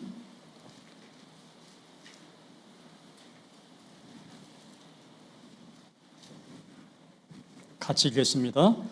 그러나 이제 그리스도께서 죽은 자 가운데서 다시 살아 잠자는 자들의 첫 번째 첫 열매로 부활하셨어요. 첫 열매로. 그래서 이스라엘 절기 중에 이 초곡은 바로 첫 번째 부활하신 첫 열매 예수님을 가리키고 있습니다. 첫 곡식을 안식일 이튿날 거제로 하나님이 연락하도록 드린 것처럼 첫 열매, 초곡 예수님이 안식일 이튿날 부활하시고 그리고 이제 하늘로 올라가셨어요. 하나님이 받으셨어요. 연락하셨어요. 예, 우리 대속을 하신 하나님의 아들 그리스도이기 때문에. 자, 이제는 누구 차례예요? 이제 초곡절 다음에 오순절이 있고 그리고 쭉 7월 1일 날 나팔절이 있는 것처럼 이제 조금 있으면 이제 나팔절이 시작이 돼요. 나팔절. 이제 우리의 부활이 있다 그 말이에요. 나팔 소리가 울리면 나팔절 날 나팔 소리가 울리면요 하던 일 다 멈추고 다 모여야 돼요. 다. 이스라엘의 모든 남자는. 이제 조금 있으면 나팔이 울릴 겁니다. 그러면 그리스도인들이 하던 일 멈추고 그대로 다 올라가야 돼요. 다요. 우리의 나팔절이 다가오고 있어요. 23절 말씀 보겠습니다. 23절 같이 읽겠습니다. 그러나 각각 자기 차례대로 드리니 먼저는 첫 열매인 그리스도요 다음에는 그리스도 강림하실 때에 그에게 붙은 자요. 이제 조금 있으면 예수님이 강림하셔요. 공중에 나팔을 불면서. 그러면 그날이 바로 우리의 나팔절이 되는 거예요. 주께서 호령과 하나님의 나팔로 친히 하늘로 쫓아 강림하시리니 그리스도 안에서 죽은 자들이 먼저 일어나고 그 후에 우리 살아남은 자도 저희와 함께 구름 속으로 끌어올려. 그날이 다가오고 있어요. 우리 휴거가 다가오고 있습니다. 끌려 올릴 것. 하나님의 나팔 소리 전지 진동할 때에 예수 영광 중에 구름 타시고 천사들을 세계 만국 모든 곳에 보내어 구원 얻은 성도들을 모으리. 나팔 불 때 나의 이름, 나팔 불 때 나의 이름, 나팔 불 때 나의 이름, 부를 때에 잔치 참여하겠네. 나팔, 우리의 나팔절이가 와요. 나팔을 불면서 예수님이 오십니다. 예수님. 그러면 우리는 그대로 들려 올라가는 거예요. 저 이스라엘 가나의 호인잔치를 보면요, 이제 신랑 아버지하고 신랑이 처녀 동네에 와요. 집에 와서 포도주를 딱 건넵니다. 약혼을 좀 정합니다. 받아주시오. 포도주를 받아 마시면 그 아가씨가, 처녀가 약혼이 성립이 돼요. 그러면 신랑과 아버지는 자기 집으로 가서 신부를 데려가서 살 집을 예비합니다. 집이 완성이 되면은 그 신랑 아버지가 결정을 해요. 가서 신부 데려오라고. 그러면 그 신랑은 이제 신부 집으로 신부를 데리러 가요. 갈 때 동네에 다다르면 어떻게 하냐? 나팔을 불어요, 나팔을. 그 신부는 기다려요. 언제 나오는가? 늘 자기를 단장하면서 자나깨나. 나팔 소리가 울리면 이제 불이 나게 나가는 거예요. 나가면 어떻게 하냐? 그 신부를 가마에 태워서 신랑 집으로 데려가요. 가마에 태워서. 발이 땅에 닿지 않도록. 그리고 일주일 동안 혼인잔치를 합니다. 2000년 전에, 그리고 내가 구원받을 때 나는 예수님의 약혼을 받아들였어요. 약혼을. 그 예수님이 이제 집을 예비하고 조금 있으면 우리를 데리러 와요. 그날 천사도 모르고 아들도 모르고 아버지만 아시느니라. 하나님만 아시는 그날 우리를 데리러 와요. 올 때 나팔을 불면서 오셔요. 주께서 오령과 하나님의 나팔로 친히 하늘로 쫓아 강림하셔요. 이스라엘 처녀는 가마 타고 갔지만 우리는 그대로 구름 속으로 끌어올립니다. 이스라엘 처녀는 7일 동안 잔치했지만 우리는 가면은 7년 동안 잔치를 합니다. 호인잔치를. 우리는 그날을 지금 기다리고 있어요. 그날. 보라, 내가 너에게 비밀을 말하노니. 이건 비밀입니다. 우리만 아는 비밀이에요. 서양 사람들은 이런 얘기 들으면 단단히 미쳤구나 그래요. 보라, 우리가 비밀을 말하노니. 우리가 다 잠잘 것이 아니요, 마지막 나팔에 순식간에 호련히 다 변화하리니. 나팔 소리가 나며 썩은 자들이 죽지 아니할 것으로 다시 살고. 지금 구원받고 돌아가신 분들 있잖아요. 다 썩었어요. 어떤 분은 화장이 재가 됐어요. 그분들 전부 다 살려야 다. 무에서 우리를 창조하신 것처럼 싹 우리를 다시 변화시켜요.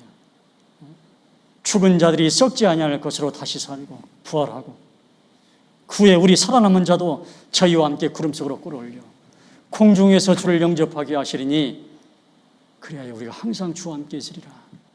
그날이 다가오고 있어요.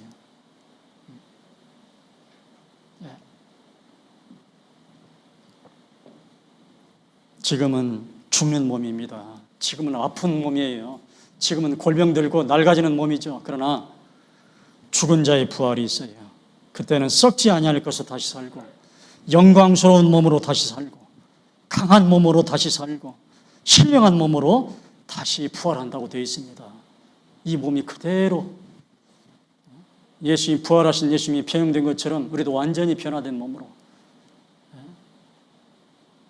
이 애벌레가 나비처럼 이 조그만 씨가 활짝 꽃이 피는 것처럼 완전히 새로운 모양으로 우리가 변화됩니다. 자, 우리 형제자매님들, 여러분의 휴거 기다리십니까? 휴거 있어요, 없어요? 그날이 우리 최고의 날이 되는 거예요. 그날이요. 그 영어로 랩처라고 그래요. 환희의 날이다. 기쁨의 날이다. 이스라엘의 초곡절은 예수님의 부활과 우리의 부활 칭찬을 정확히 나타나고 있어요. 이스라엘의 초곡절과 나팔절을 정확히 우리에게 설명하고 있습니다. 자, 마지막 선지서 중에 요나서 하나만 보겠습니다. 요나서 1장 17절 말씀.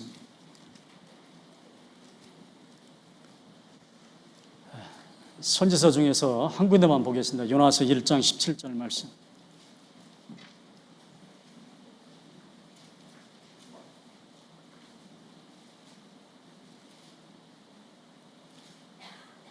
요나서 1장 17절 같이 읽겠습니다.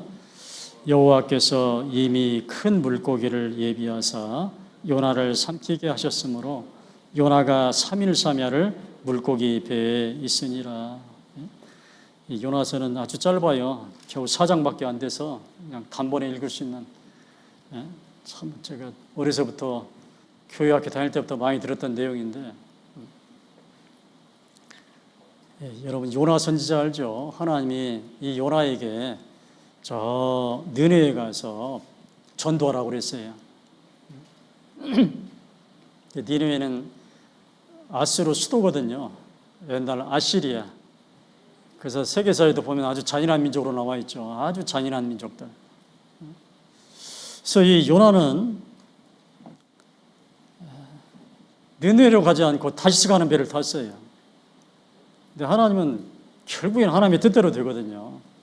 사람이 마음으로 자기의 길을 계획할지라도 그 걸음을 인도하는 자는 하나님이시라는 말씀처럼, 잠언 16장 9절 말씀처럼 결국에는 하나님 뜻대로 돼요. 그래서 기어이 요나를 빠뜨려 버립니다. 다시스 가는 배에서 바다에 빠진 그 요나를 큰 물고기가 삼키게 해요. 그 물고기가 요나를 삼킨 다음에 3일 동안요 잠수함처럼 가가지고 쫙 느네웨에 가서 탁 토해내 버려요.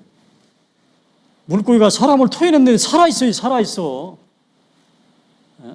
3일 동안 물고기 뱃속에 있었는데 이게 얼마나 큰 표적입니까?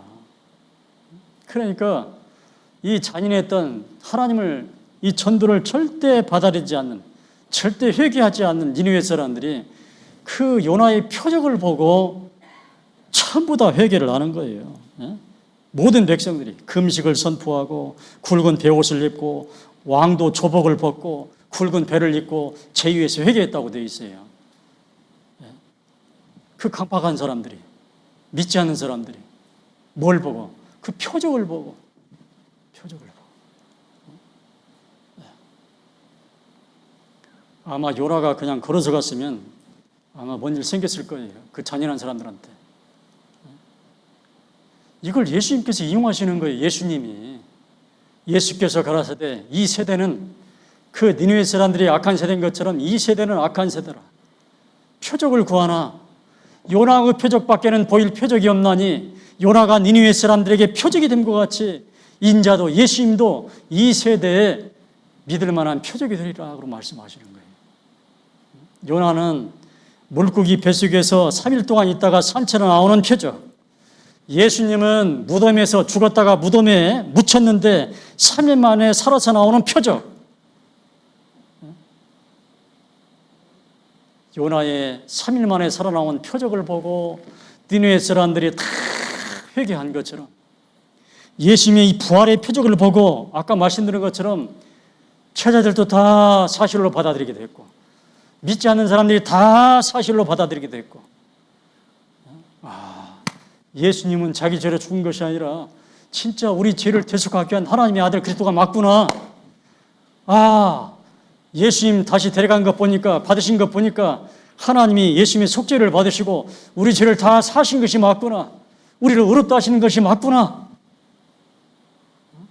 하나님이 받지 않으면 부활 승천은 없거든요. 하늘 성소로 들어갈 수가 없어요. 하나님이 받지 않으시면. 하늘 성소로 들어갔다는 말은 하나님이 받으셨다는 말이에요.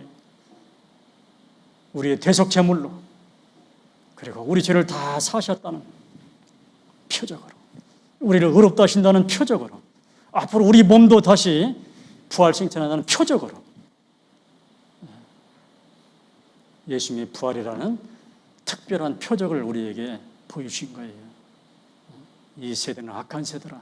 표적을 구하나 요나의 표적밖에는 보일 표적이 없나니, 요나가 산채로 살아서 나와서 니느웨 사람들에게 회개하는 믿음의 표적이 된 것처럼 예수님도 무덤에서 살아나와서 이 각박한 세대, 끝까지 의심하는 세대, 믿지 않는 세대에 믿을 만한 표적을 주셨다고 말씀을 하시는 거예요. 이게 요나의 표적의 의미입니다. 예수님이 직접 말씀하셨어요. 그래서 이 부활이라는 것은 가장 이 세상 사람들에게, 이 패역한 세대, 지금 노아홍수 직전과 똑같습니다. 먹고 마시고 장가하고 십가고 있으면서 홍수가 나서 저희를 다 멸할 때까지 깨닫지 못했던 노아 시대, 지금도 너무너무 그런 시대입니다. 소돔과 고모라 직전과 마찬가지예요. 먹고 마시고 장가하고 십가고 사고 팔고 집을 짓고 심고 말씀에 관심 없어요. 이런 세대에 믿을 만한 유일한 표적은 뭐냐? 눈으로 보여진 이 부활의 표적. 이걸 통해서 강팍한 니느웨 사람들에게 요나의 표적을 보고 믿음을 가진 것처럼, 회개한 것처럼 우리도 예수님의 이 부활의 표적을 보고 이제 확실한 믿음을 가지라는 겁니다. 마지막 한 구절을 보고 마치겠습니다. 로마서 10장.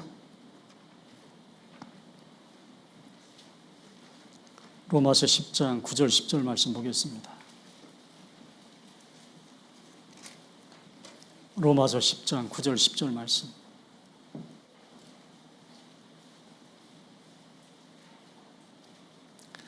로마서 10장 9절 10절 같이 읽겠습니다. 내가 만일 내 입으로 예수를 주로 시인하며 또 하나님께서 그를 죽은 자 가운데서 살리신 것을 내 마음에 믿으면 구원을 얻으리니 사람이 마음으로 믿어 의에 이르고 입으로 시인하여 구원에 이르느니라. 이 말씀이 다 여러분 것임을 믿습니다. 같이 기도하겠습니다. 거룩하신 하나님, 오늘도 구약에 기록된 예수님의 죽으심과 부활하신 구약의 복음에 대해서 같이 상고하였습니다. 이 마지막 때 이제 우리의 납발절이 서서히 다가오는 이때 더 확실하게 주님의 신부가 될 수 있도록, 그리고 주님을 고대할 수 있도록 저희들을 늘 은혜 베풀어 주시고 우리에게 확실한 믿음의 소유자가 될 수 있도록 도와주시옵소서.